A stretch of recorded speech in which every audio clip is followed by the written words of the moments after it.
இந்த மனித வாழ்க்கையில் நாம் சுகமாக வாழ வேண்டும், மகிழ்ச்சியாக வாழ வேண்டும் என்று எல்லோருமே விரும்புகின்றோம். இது எல்லோருக்கும் தெரிந்த விஷயம்தான். அப்படி சந்தோஷமாக வாழ்நாள் முழுவதுமே நிறைவாக வாழ வேண்டும் என்பதற்குத்தான் நாம் வேலை செய்கின்றோம், சம்பாதிக்கின்றோம், சொத்தை சேமிக்கின்றோம், எல்லாமே செய்கின்றோம். ஆனாலும் ஞானகுருவர்கள் இந்த உபதேசத்திலே அழியாத சொத்து வேண்டுமா, அழியும் சொத்து வேண்டுமா என்பதை முடிவு செய்து கொள்ளுங்கள் என்று சில விளக்க உரைகளை கொடுக்கின்றார்கள்.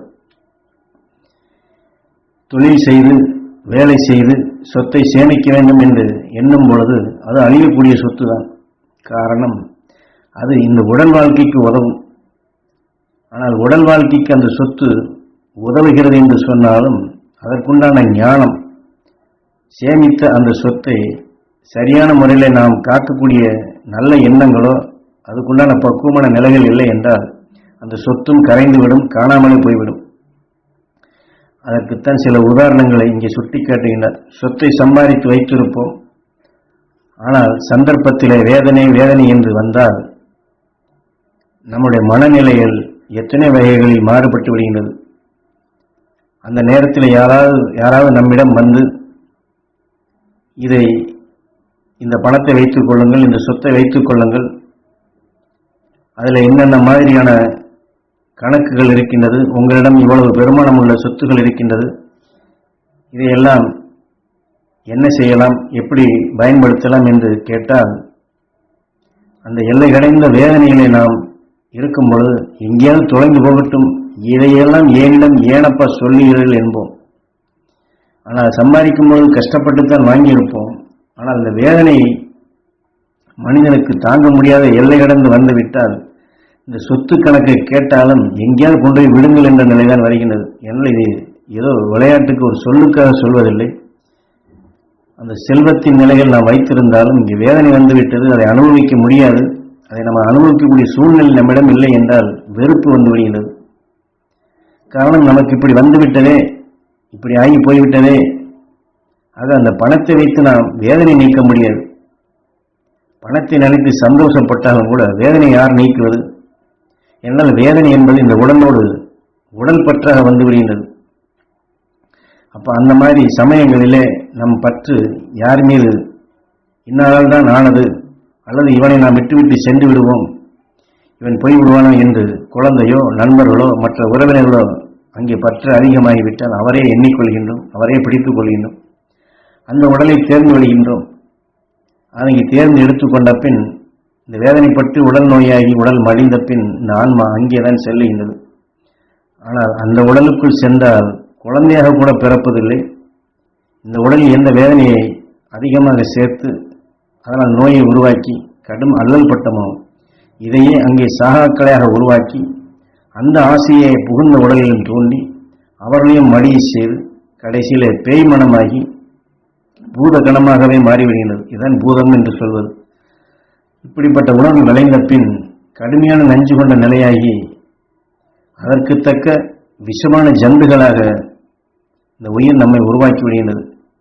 பார்க்கலாம், என்று புலி, நரி, பாம்பு இவைகள் எல்லாம் தன் இரையை தேடும் பொழுது எதையுமே அது ஈவு இறக்கத்துடன் பார்ப்பதில்லை. தனக்கு பசிக்கு, தன்னுடைய வெறிக்கு அது வேண்டும் என்றால் தாக்கித்தான் உணவாக எடுக்கும். இதுபோன்று நம்முடைய வாழ்க்கையிலும் நம்மை அறியாமலே இதுபோன்ற உணர்வுகள் சேர்த்து கொண்டால் அப்படிப்பட்ட மிருகத்தின் ஈர்ப்பிற்குள் உயிர் நம்மை அழைத்து சென்றுவிடும். அதனால்தான் சாஸ்திரம் நமக்கு தெளிவாக காட்டுகின்றது. கீதையிலே நீ எதை எண்ணுகின்றாயோ அதுவாகின்றாய் என்று சொல்வது. ஆனால் நிறைய பேர் நினைக்கின்றோம், நாம் இறந்த பின்பு நமக்கு என்ன தெரியவா போகின்றது, யாருக்கு என்ன தெரிய போகிறது என்று நினைப்போம். ஆனால் இங்கே சாஸ்திரம் நமக்கு தெளிவாக காட்டுவது, நீ எதை நினைக்கின்றாயோ அதுவாகின்றாய். இங்கே ஈவு இறக்கம் இல்லாதபடி நாம் செய்தோம் என்றால் அத்தகைய நிலைகளுக்குத்தான் நாம் சென்று விடுவோம். காரணம், நாம் அப்படி செய்ய வேண்டும் என்று செய்யவில்லை. சந்தர்ப்பம் நுகர்ந்த உணர்வு அவ்வாறு இயக்கி வருகின்றது. ஆக பிறர்படும் வேதனையான உணர்வை எடுத்துக்கொண்ட பின் அதை நீக்க தெரியவில்லை என்றால் என்னையெல்லாம் இப்படி வேதனைப்படுத்தினார்கள் அல்லவா, என்னையெல்லாம் இப்படி கொடுமைப்படுத்தினார்கள் அல்லவா, ஆகையினால் நான் இதைத்தான் செய்வேன் என்று நாம் அதை விடாப்பிடியாக பற்றுடன் பற்றிக் கொள்கின்றோம். ஏனென்றால் அந்த வேதனை தூய்மைப்படுத்த வேண்டும். வேதனையை அகற்றிய ஞானியுடன் நாம் எடுத்துக்கொள்ள வேண்டும். நம் குழந்தை உதாரணமாக அது சிரமப்பட்டால் அதை பாசத்தால் வேதனைப்படுகின்றோம். ஆனால் நமக்கு பிடிக்காத ஒருவர் இருக்கின்றார், அவர் வேதனைப்படுகிறார் என்றால் அவர் மீது உள்ள வெறுப்பால் என்ன சொல்லுவோம்? இவனுக்கு இப்படித்தான் வேண்டும் என்று அந்த வேதனையை ரசிக்கின்றோம். குழந்தைக்கோ நமக்கு வேண்டியவருக்கோ உடம்பு சரியில்லை, ஏதோ குறைபாடு என்றால் அவர்களை எண்ணி வேதனைப்படுகின்றோம். ஆனால் பிடிக்காதவருக்கு என்றால் நான் நினைத்தேன் அவனுக்கெல்லாம் அப்படித்தான் வேண்டும், அவனுக்கெல்லாம் அப்படித்தான் வர வேண்டும் என்று ஆக விஷத்தை உருவாக்கி கொள்கின்றோம். இதையெல்லாம் நம்மை அறியாது நம்முடைய பழக்க வழக்கத்தினால் நாம் நுகர்ந்த உணர்வுகள் எது அதிகமோ அதற்கு தக்க அந்த உணர்வின் வளர்ச்சியைத்தான் உயிர் நமக்குள் அது வளர்த்து காட்டும். அந்த உணர்வின் செயலாக்கம் எதுவோ அதையே நமக்குள் உருவாக்கிவிடும். ஆக இது போன்ற நிலைகளை சிருஷ்டிக்கக்கூடிய சக்தி உயிராக இருக்கின்றது. ஆகவே நாம் ஞானகுரு அவர்கள் கேட்பது போன்று இந்த உடலுக்கு இந்த வாழ்க்கைக்கு என்று நாம் சேமிக்கக்கூடிய சொத்துகள் அனைத்துமே இந்த உடலுக்கு மட்டும்தான் அது பயன்படுத்த முடியும். இந்த உடலுக்கு பின் நாம் சொல்லுகின்றமே எங்கே செல்கிறோம் என்று தெரியாது என்று சொல்லுகின்றமே அவைகளுக்கு இந்த சொத்து ஒரு பொழுதும் உதவி செய்யப் போவதில்லை. ஆக நாம் அழியாத வாழ்க்கை வாழ வேண்டும், பிறவியில்லா நிலை அடைய வேண்டும். இந்த உடலுக்கு பின் நாம் கல்கிய நிலையில் பேரருள் பேரொழியாக மகிழ்ச்சியின் வாழும் இடத்திற்கு நாம் செல்ல வேண்டும் என்றால் அத்தகைய அழியாத சொத்தை நாம் சேமிக்க வேண்டும். இந்த அழியக்கூடிய சொத்துக்களை வைத்து அங்கே செல்ல முடியாது. அது அழியா சொத்து என்றால் அந்த மகரிஷிகள் ஞானிகள் காட்டிய வழியிலே ஒவ்வொரு நொடி பொழுது சொன்ன மாதிரி பாசத்தால் பண்பால் பரிவால் எத்தனை நன்மைகளுக்காக நன்மை செய்ய வேண்டும் என்ற சந்தர்ப்பத்தில் நாம் எடுத்துக்கொண்ட வேதனை, வெறுப்பு, கோபம், பழி வைக்கக்கூடிய உணர்வு, பயம், இது போன்ற தீமைகள் வரும் பொழுதெல்லாம் அந்த அறிஞானி உணர்வு எடுத்து அதை தூய்மைப்படுத்த வேண்டும். அதை பிடித்தவருக்கு என்று ஒன்று, பிடிக்காதவருக்கு என்று இப்படியெல்லாம் அதை ரசித்தோ அதை ஈர்த்து கொண்ட வாழாதபடி பிடித்தவர் என்றாலும் சரி பிடிக்காதவர் என்றாலும் எல்லோருக்கும் அந்த அருள்சக்தி கிடைக்க வேண்டும், எல்லோரும் நலமும் வளமும் பெற வேண்டும், எல்லோரும் மகிழ்ச்சி நல்வட்டத்தில் வாழ வேண்டும் என்று எந்த உயர்ந்த சக்தியை பெறுவதற்காக நாம் இதை செயல்படுத்துகின்றோமோ அந்த சக்தி அங்கே வளர்ந்து அவர்களுக்கு அது கிடைத்து அவர்களும் அந்த நிலை பெற வேண்டும் என்று இப்படித்தான் நாம் நமக்குள் எண்ணி வளர்த்து கொள்ள வேண்டும். கீதையிலே நீ எதை எண்ணுகின்றாயோ அதுவாகின்றாய் என்று சொல்வது மற்றவர்களுக்கு உயர்ந்த நிலை கிடைக்க வேண்டும் என்று நாம் எண்ணும் பொழுது அந்த சக்தியை பெறக்கூடிய தகுதி முதலில் நாம் பெறுகின்றோம். ஏனென்றால் நமது உயிர் நாம் எதை எண்ணுகின்றோமோ, எதை நுகர்கின்றோமோ, எதற்கு வலு கொடுக்கின்றோமோ அதைத்தான் சிருஷ்டியாக்குகின்றது. ஆக அத்தகைய சிருஷ்டிக்கக்கூடிய சக்தியாக உயிர் இருப்பதால் நாம் அழியாத சொத்தைத்தான் நாம் ஆசைப்பட வேண்டும், அதற்குத்தான் நாம் பற்றை செலுத்த வேண்டும்.